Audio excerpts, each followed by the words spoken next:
درجات الحرارة المتوقعة في عطلة عيد الأضحى وأهم الأماكن المفتوحة والأماكن المغلقة ومعلومات تهمك جدا إذا أنت جاي على اسطنبول في عطلة عيد الأضحى.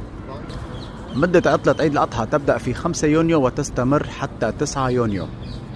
الأماكن اللي قد تكون مغلقة في مدينة اسطنبول الدوائر الحكومية والمصالح الرسمية مثل مراكز الشرطة والبريد والبلديات.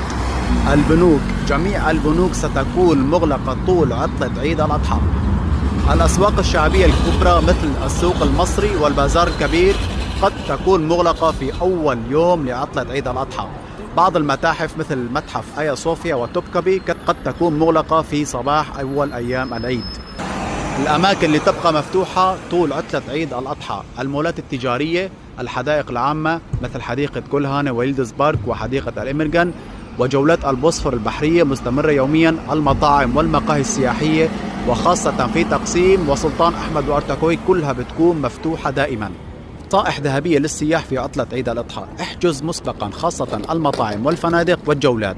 احمل كاش معك لأن أجهزة الصراف قد تنفذ منها العملة بسبب عطلة البنوك. تجنب التنقل في ساعات الذروة، وتجنب التنقل بوسائل النقل العام لأنه راح تكون الوسائل أغلبها مجاني ويكون فيها ازدحام جدا جدا جدا شديد. وبالنسبة لدرجات الحرارة المتوقعة في عطلة عيد الأضحى راح تكون درجات الحرارة ما بين 19 درجة مئوية و29 درجة مئوية. ولا تنسى الفولو وتشارك هذا الفيديو مع صاحبك اللي جاي على اسطنبول في عطلة عيد الأضحى.